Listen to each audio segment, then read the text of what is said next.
What's up and welcome back. I'm John Stark from ActTheMovieGuy.com, and this is No Other Land. Uh, it does not have audio description, but it is very much, I would say, a front runner for the Academy Awards this year. I wanted to talk about it anyway, because I think it's important to continue to talk about accessibility in cinema. And I'm very conflicted about a lot of things with this, but I am here to advocate for accessibility a lot, as well as talk about cinema from that perspective, from a film lover's perspective.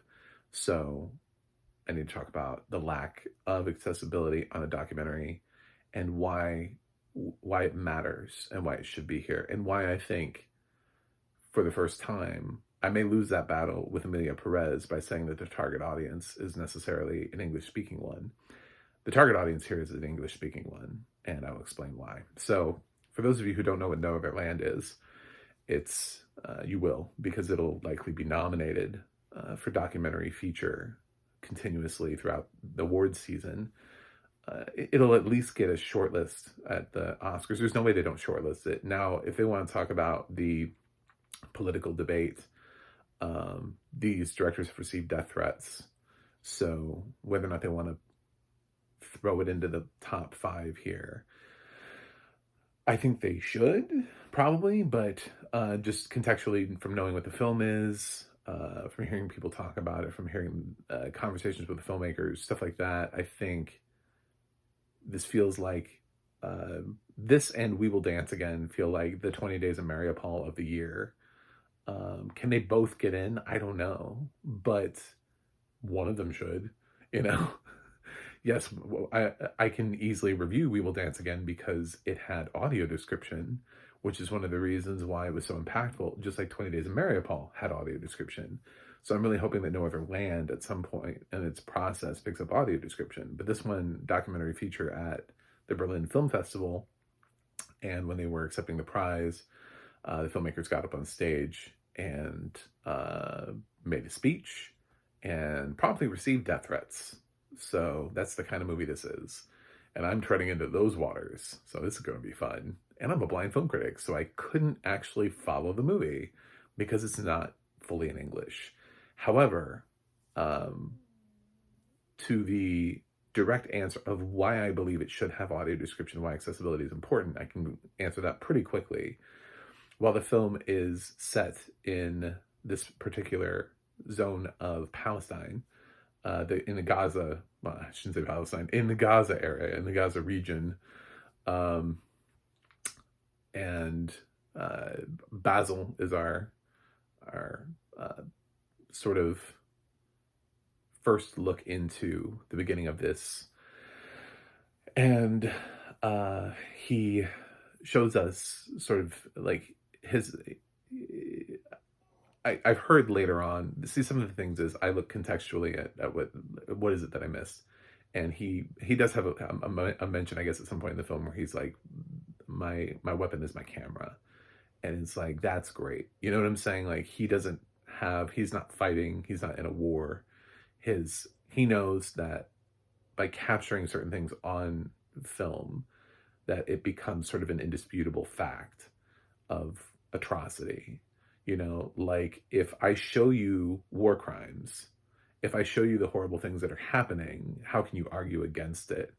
And so No Other Land, Basil has spent like 5 years accumulating this footage.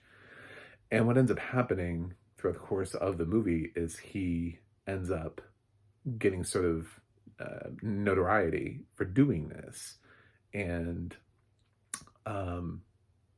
we see he is being interviewed. There are the English that's spoken in the movie. There's one time where he turns to the camera and speaks in English. And yes, I did actually watch the whole fucking movie. It's not in my language, and I watched the whole movie. So I stay here and listen to me talk about it. I did watch the whole. So one time he turns to the camera and talks in English. I was like, oh, so he can. Why is he talking in English? And think about like the choice of that. It's because he thinks that somebody who eventually is watching the footage that he's shooting right then is going to be from an English-speaking country.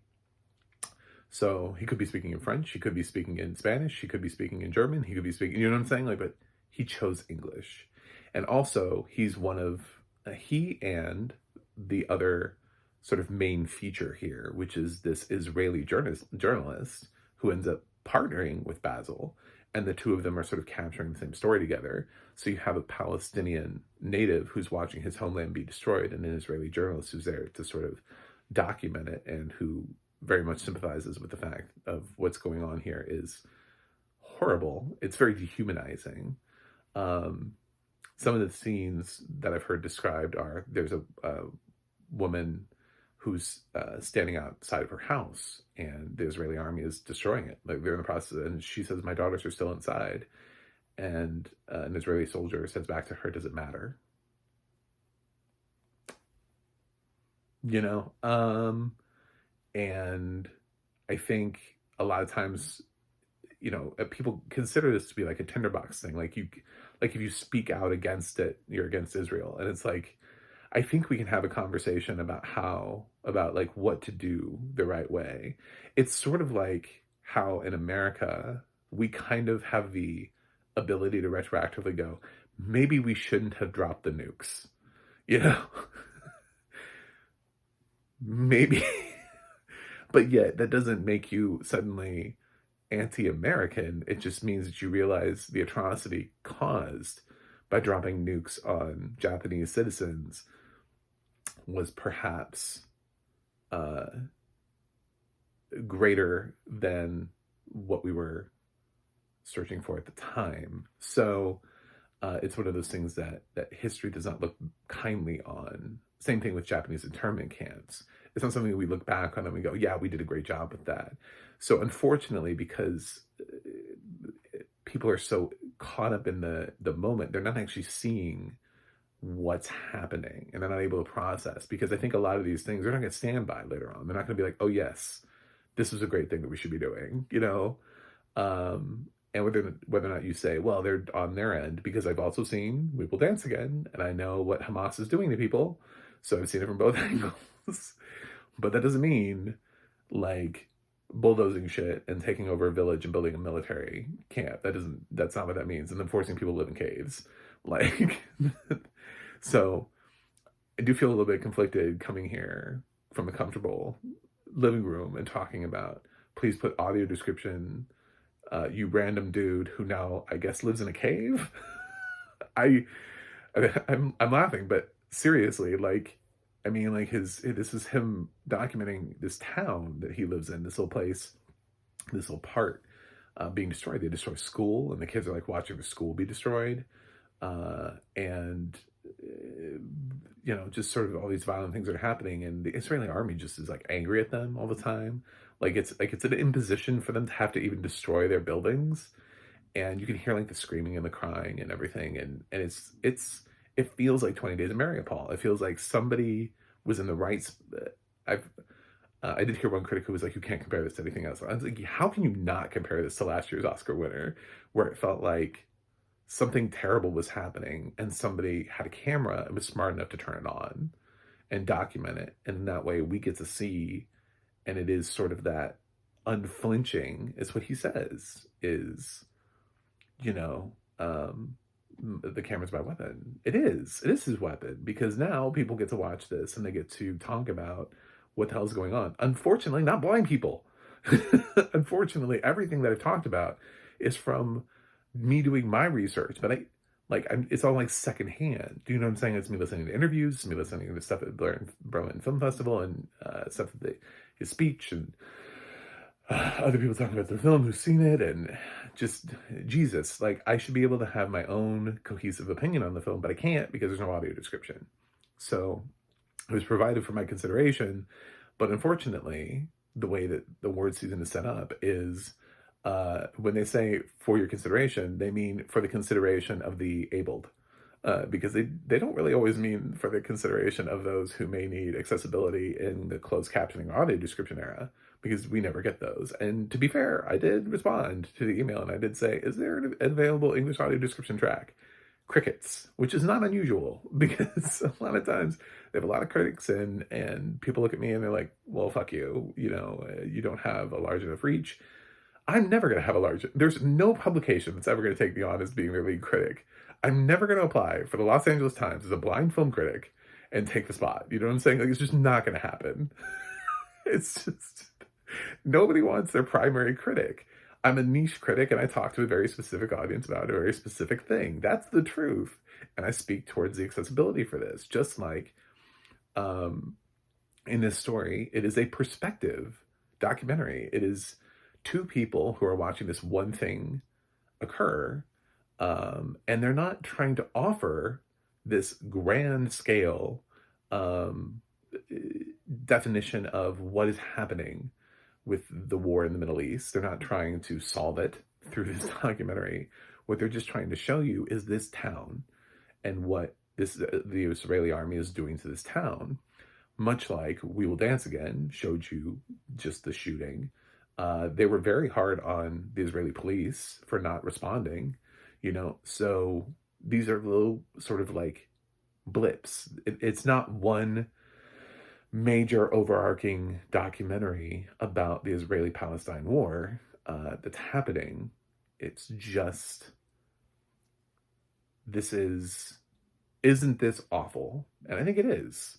Unfortunately, I can't fully understand or comprehend it or be as upset about it as I was with 20 Days of Mariupol when they have like dead kids, you know what I'm saying? And they're like, and you realize that guy's actually real footage in real time.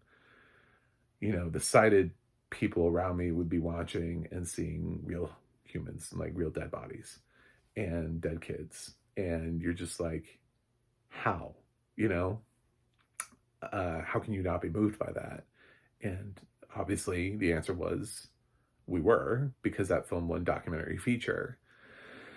So I'm hoping against all hope that No Other Land receives audio description at some point, because this is very much, there's a choice. These four directors made a choice, cohesive choice.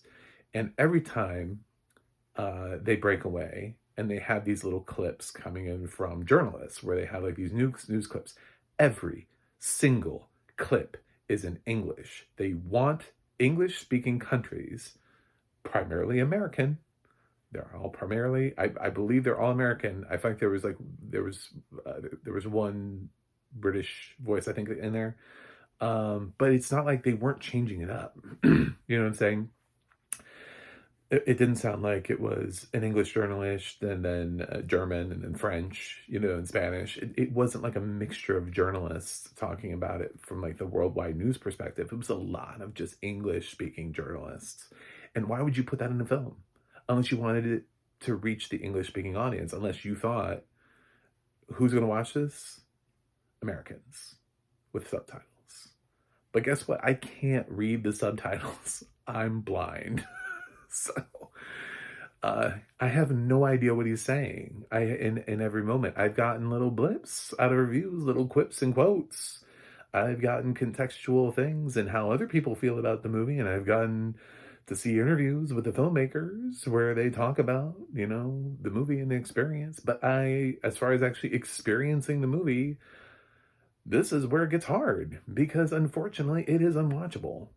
It's the hard grade that I give films when I really cannot do it. And it's not like I want to give this grade. It is truly just unwatchable from my perspective as a blind film critic. It would be unwatchable if somebody from my community asked me, hey, No Other Land, I heard, and I'd be like, it doesn't have audio description, you won't be able to follow it.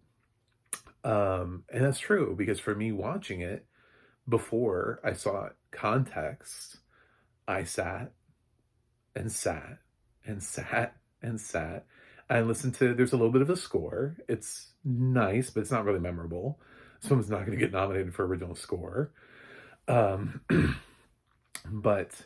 I listened to screaming and talking, and it just seems like there are patterns of, this is life, this is the atrocities, this is life, this is atrocity. You know what I'm saying? Like, it just balances that. But then it cuts in. I did catch the one time that he turned to the camera. I was like, oh, so you do speak English. And then I thought about why he's speaking. And then I saw these times where they were breaking in with little clips of news footage talking about the war in Gaza. And when you see that, you're like, wait a minute, these are all English people. He's making this for an American audience. This should have English audio description first. I know that's a debate about Emilia Perez, where you're like, well, it's a Spanish-speaking, cast speaking Spanish. Who's the primary audience there? And that's the debate because that film does have an entire song that's in English. They do go into America. You do have the casting of Zoe Saldana and Selena Gomez, which are both very familiar to American audiences. It's also technically a French movie, which is mind-blowing in and of itself because it's directed by a Frenchman, so it's being submitted for Oscar consideration at the Oscars by France. So when I talked about Emilia Perez, it was a little bit of a cluster. Here, you're talking about a film that's being submitted, and it's clearly being submitted for English-speaking audiences. They're not trying to win like a Hong Kong Film Award or obviously they're not going to win an Israeli Film Award. I don't even know what that would look. Do they have what? Do Israeli people have like an Oscar? Like I don't even know which countries have film awards like that, or if it's just like a film festival. Like what is the highest honor in every single country?